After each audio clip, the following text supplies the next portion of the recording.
You're showing up, you're reaching out, you're putting in a lot of effort, and they're just sort of there.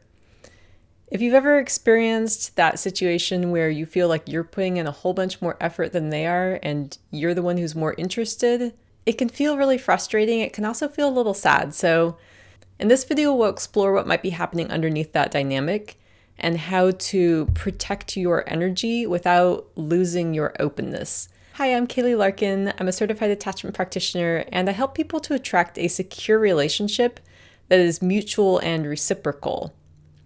So a lot of people that I work with have had the experience of being in relationships in the past where the other person wasn't putting in as much effort. They just weren't as into them as my client was into that person. And it was really hard because they didn't feel like they were receiving back that love and care that they themselves were putting into the relationship. Felt like they were putting in more of an investment than the other person was, and they felt demoralized, frustrated, sad, and just kind of fed up with the whole situation. This can be particularly hard for someone with anxious attachment style because for someone who's learned that love requires effort, this old patterning can keep us in the chase.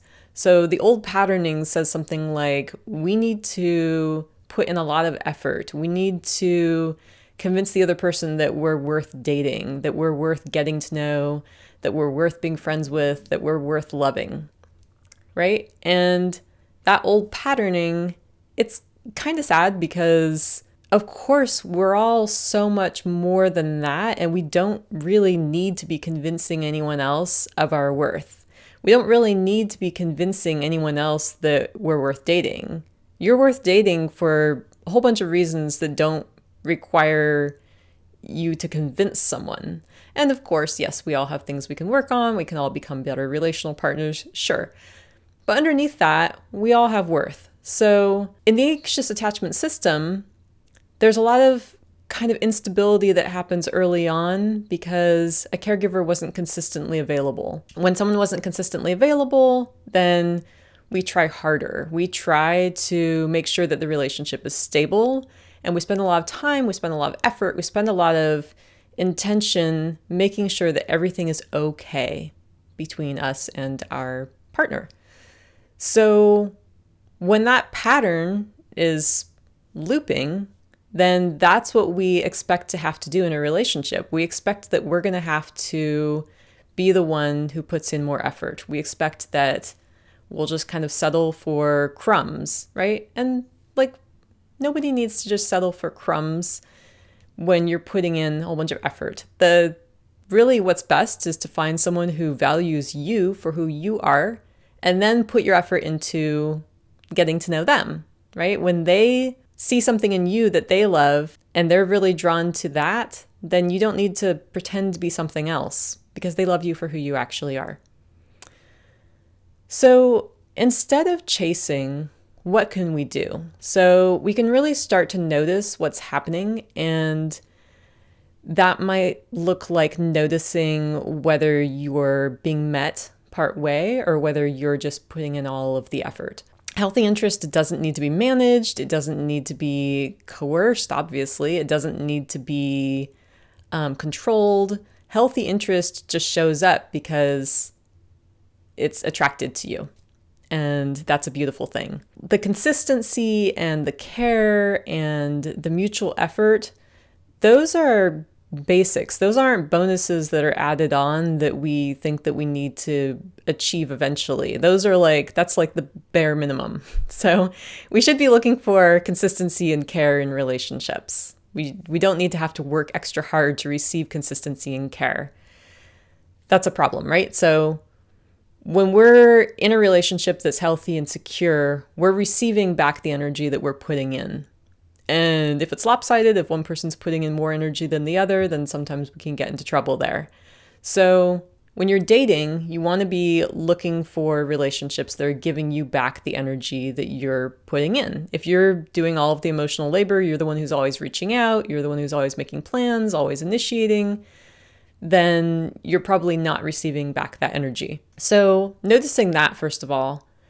And then how do you stay rooted in your own energy so that you're not pulled in, so that you're not trying to make something that isn't there, or you're trying to create something that isn't there, but how do you stay rooted in your own energy?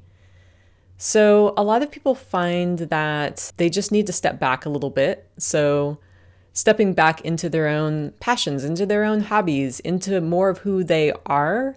Because a lot of times when people find themselves in the chasing role and the pursuing role, they've actually become less of who they are. So they're trying to protect the relationship or create the relationship at the expense of themselves. And so when you become more connected to who you are and you remember more of who you are, this is like very fundamental underneath any kind of performance, underneath any kind of need to prove your worthiness, underneath any kind of need for approval, there is just a simple recognition of your own worthiness. And in internal family systems, they talk about the self with a capital S.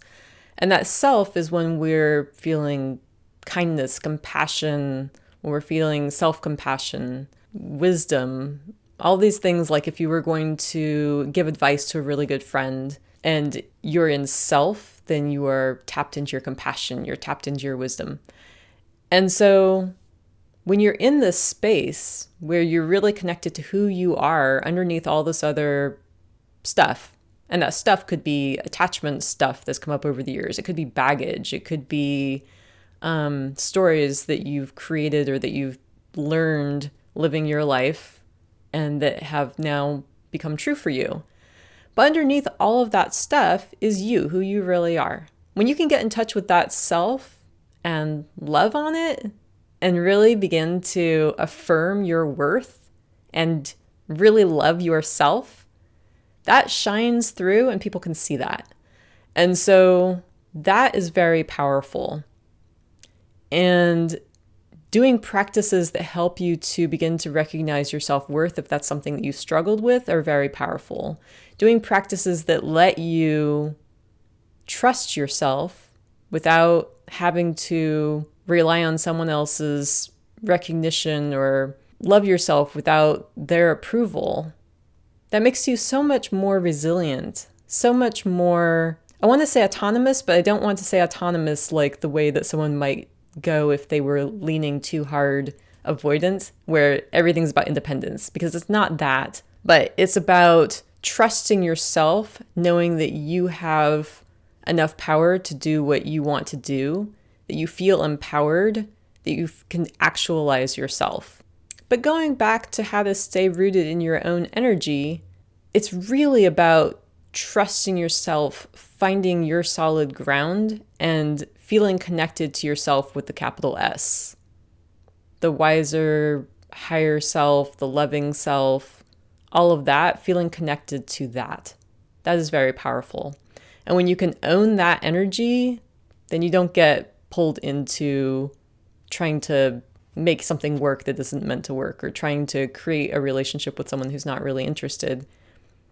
Instead, you know what your boundaries are, you know what you want in a relationship, and that's a very powerful place to be in. So you don't have to perform to hold someone's attention. You don't have to pretend to be something that you're not. You can just be yourself and see who shows up, and that can be very powerful. And that mutual connection, it feels steady. It feels like someone else is giving back what you're giving, like you're receiving the energy that you're putting out. And that feels really good when you get to that point.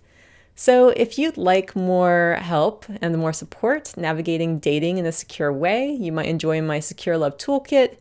It has a secure partner checklist, so you can start to recognize what a secure partner looks like. It has a guided meditation that helps you to trust yourself and what you are looking for, and helps you get on the right frequency so that you can attract that. And it's available in the description. And if you enjoyed this video, please do drop a comment. I read all of them, and I do enjoy hearing from you. And if you'd like to share this with someone who could use it, it also helps the algorithm, so that would be great. I hope you enjoyed this one, and I'll see you in the next one. This is Kaylee Larkin, wishing you a beautiful relational journey.